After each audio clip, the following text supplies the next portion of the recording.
بسم اللہ الرحمن الرحیم۔ السلام علیکم، آپ دیکھ رہے ہیں الف نیوز اور میں ہوں آپ کے ساتھ ماجد علی۔ شامل کرتے ہیں پاکستان اور دنیا بھر سے بریکنگ نیوز ہیڈ لائنز۔ روس نے یوکرین کے اہم علاقے پر قبضہ کر لیا۔ نیوز رپورٹ کے مطابق روس یوکرین جنگ کو 1047 دن ہو گئے۔ روس نے یوکرین کے ڈونسٹیک علاقے کے قصبے کورخوف پر قبضہ کر لیا۔ روسی وزارت دفاع کے مطابق کورخوف پر کنٹرول سے یوکرینی فوج کی لاجسٹک سپورٹ ختم کر دی گئی، جبکہ گزشتہ روز ایک روسی جوہری پلانٹ پر یوکرینی حملے کو پسپا کر دیا گیا۔ یوکرین نے بھی روس سے داغے گئے کروز میزائلوں کو تباہ کرنے کا دعویٰ کر دیا۔ یوکرینی وزارت دفاع کے مطابق روس سے داغے گئے 128 ڈرونز میں سے 89 کو مار گرایا گیا۔ یوکرین کی فوج نے مغربی روس کے کرسک علاقے میں نیا حملہ شروع کر دیا ہے، جس پر روس نے دعویٰ کیا ہے کہ کرسک میں 24 گھنٹوں کے دوران یوکرین کے 340 فوجی مارے گئے۔ کرسک میں یوکرین کے MiG 29 طیارے کو بھی مار گرایا گیا۔ امریکی وزیر خارجہ اینتھنی بلنکن کا کہنا ہے کہ روس فوجی تعاون کے بدلے شمالی کوریا کے ساتھ خلائی تعاون بڑھا رہا ہے۔ شمالی کوریا پہلے ہی روسی فوجی ساز و سامان اور تربیت لے رہا ہے اور اب ماسکو پیانگ یانگ کے ساتھ جدید سیٹلائٹ ٹیکنالوجی کے اشتراک کا ارادہ رکھتا ہے۔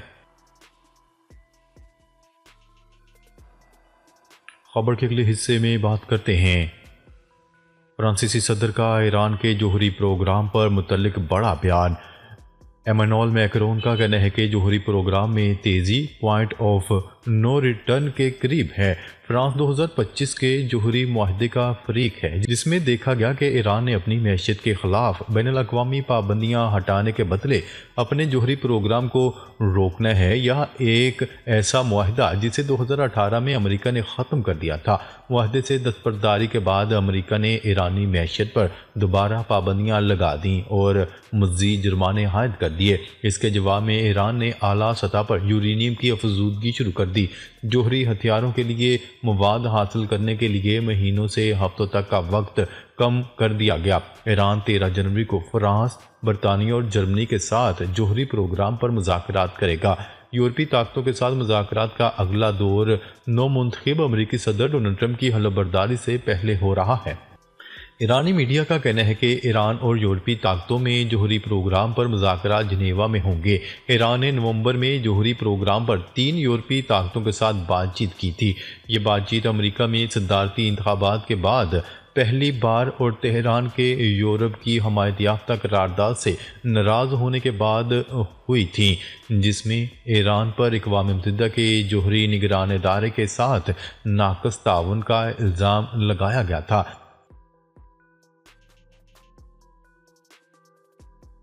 خبر کے اگلے حصے میں بات کرتے ہیں امریکی وزیر خارجہ کی جنوبی کوریا میں موجودگی، شمالی کوریا کا بیلسٹک میزائل کا تجربہ۔ جنوبی کوریا کی فوج کا کہنا ہے کہ شمالی کوریا نے پیر کو ایک بیلسٹک میزائل کا تجربہ کیا، جو جزیرہ نما کوریا اور جاپان کے درمیان سمندر میں اترنے سے پہلے 1100 کلومیٹر تک پرواز کر چکا تھا۔ جنوبی کوریا کے جوائنٹ چیف آف اسٹاف کا کہنا تھا کہ میزائل شمالی کوریا کے دارالحکومت پیانگ یانگ کے قریب ایک علاقے سے داغا گیا تھا۔ امریکہ اور جنوبی کوریا کی افواج نے اس لانچ کی تیاریوں کا پیشگی اندازہ لگا لیا تھا۔ انہوں نے اس تجربے کی مذمت کرتے ہوئے اسے اشتعال انگیزی قرار دیا، جو جزیرہ نما کوریا میں امن و استحکام کے لیے سنگین خطرہ ہے۔ فوج ممکنہ اضافی تجربات کی تیاری، امریکہ اور جاپان کے ساتھ میزائل سے متعلق معلومات کے تبادلے کے لیے اپنی نگرانی اور دفاعی پوزیشن کو مضبوط بنا رہی ہے۔ شمالی کوریا کی جانب سے یہ میزائل تجربہ ایسے وقت میں کیا گیا جب امریکی وزیر خارجہ اینتھنی بلنکن شمالی کوریا کے جوہری خطرے اور دیگر امور پر جنوبی کوریا کے اتحادیوں کے ساتھ بات چیت کے لیے سیول کا دورہ کر رہے ہیں۔ خبر کے اگلے حصے میں بات کرتے ہیں غزہ اسرائیل کی جارحیت جاری، مزید 49 فلسطینی شہید، درجنوں زخمی۔ عرب میڈیا کی رپورٹ کے مطابق اسرائیلی فوج نے غزہ کی پٹی میں کئی مقامات پر حملے کیے۔ نصیرات کیمپ پر اسرائیلی حملے میں 3 افراد شہید، 40 افراد زخمی ہو گئے۔ خان یونس کے علاقے المواسی میں کئی بچے بھی شہید ہو گئے۔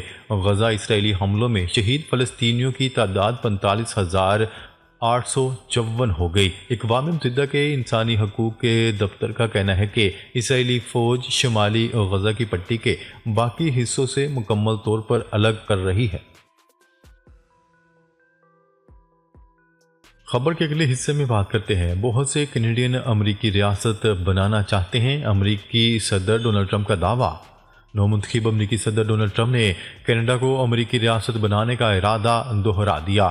ڈونلڈ ٹرمپ نے دعویٰ کیا ہے کہ بہت سے کینیڈین امریکی ریاست بنانا چاہتے ہیں۔ نو منتخب امریکی صدر نے یہ بات کینیڈا کے وزیر اعظم کے استعفے کے بعد کہی۔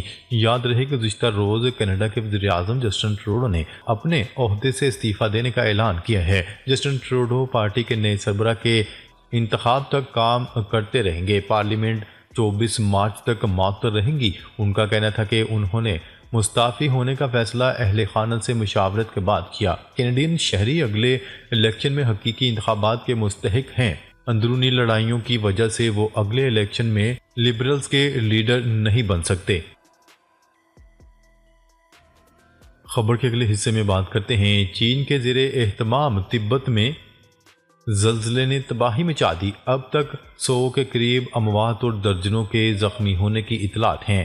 غیر ملکی خبرساں ادارے کی رپورٹ کے مطابق 1000 سے زائد گھر اور کئی عمارتیں منہدم ہو گئیں۔ بھارت اور نیپال میں بھی زلزلہ محسوس کیا گیا۔ رپورٹس کے مطابق چین کے مقامی وقت کے مطابق زلزلہ صبح 9:05 پر آیا۔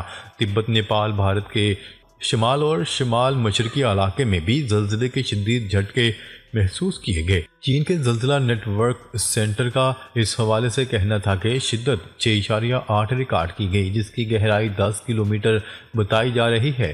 چینی نیوز ایجنسی کی رپورٹ کے مطابق تبت کی ٹنگری کاؤنٹی میں گاؤں میں گھروں کے گرنے سے شہریوں کے ہلاک اور زخمی ہونے کی اطلاعات سامنے آ رہی ہیں۔ اس کے علاوہ بھارتی ریاست بہار میں آنے والے زلزلے کی شدت 5.1 ریکارڈ کی گئی۔ زلزلہ صبح 6:40 پر آیا، جس کی شدت سے 5 سیکنڈ تک عمارتیں جھولتی رہیں۔ تاحال کسی جانی اور مالی نقصان کی اطلاعات نہیں ہیں۔ خبر کے اگلے حصے میں بات کرتے ہیں، امریکی نو منتخب صدر ڈونلڈ ٹرمپ کو افغان طالبان کی امداد روکنے کے لیے خط۔ امریکی رکن کانگریس نے نو منتخب صدر ڈونلڈ ٹرمپ کو افغان طالبان کی مالی امداد روکنے سے متعلق خط لکھ دیا۔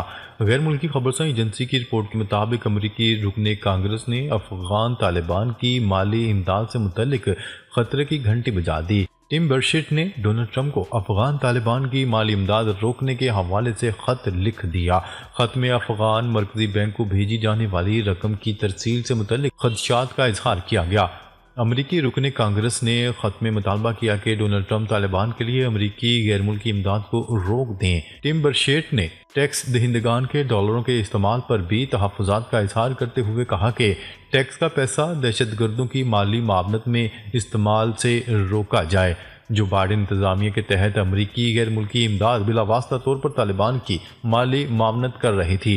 خط میں مزید کہا گیا ہے کہ طالبان کو فنڈ فراہم کرنے سے دہشت گردوں کی مالی معاونت کا منصوبہ بنایا جا رہا ہے اور مالی مدد کی مدد سے فنڈنگ کو ختم کیا جائے۔ امریکہ کو دشمنوں کی مالی مدد نہیں کرنی چاہیے، جبکہ ایلون مسک نے سوال اٹھایا کہ کیا ہم واقعی امریکی ٹیکس دہندگان کی رقم طالبان کو بھیج رہے ہیں۔ خبر کے اگلے حصے میں بات کرتے ہیں، شمالی برطانیہ میں شدید برفانی طوفان کے بعد سردی کی شدت میں اضافہ ہو گیا، جبکہ برطانیہ کے بیشتر علاقوں میں یلو الرٹ جاری کر دیا گیا۔ غیر ملکی ذرائع ابلاغ کی رپورٹ کے مطابق برطانیہ اور ویلز میں بھی برفانی اور بارش کے باعث سیلاب کے الرٹ جاری کر دیے گئے۔ برطانوی میڈیا کے مطابق برطانیہ بھر میں شدید برفباری کے باعث متعدد ٹرینیں منسوخ، پروازیں تاخیر کا شکار ہیں۔ لیسٹر شائر میں بھی شدید برفباری اور سیلاب کے واقعات سامنے آئے۔ اہم سڑکیں زیر آب آنے سے برطانیہ بھر میں آمد و رفت کا عمل متاثر ہو رہا ہے۔ لنکن شائر مضافات میں سیلاب کے باعث بچے پرائمری اسکول میں پھنس گئے۔ سیلاب میں گاڑیاں پھنسنے کے خدشے پر والدین کو اسکول سے بچے نہ لے جانے کی ہدایت کی گئی۔ رپورٹس کے مطابق لیسٹرشائر فائر اینڈ ریسکیو سروس نے کئی مقامات پر سیلاب میں پھنسی گاڑیوں کو نکالا، جبکہ میٹ آفس کی جانب سے متعدد نئے یلو الرٹ جاری کر دیے گئے ہیں۔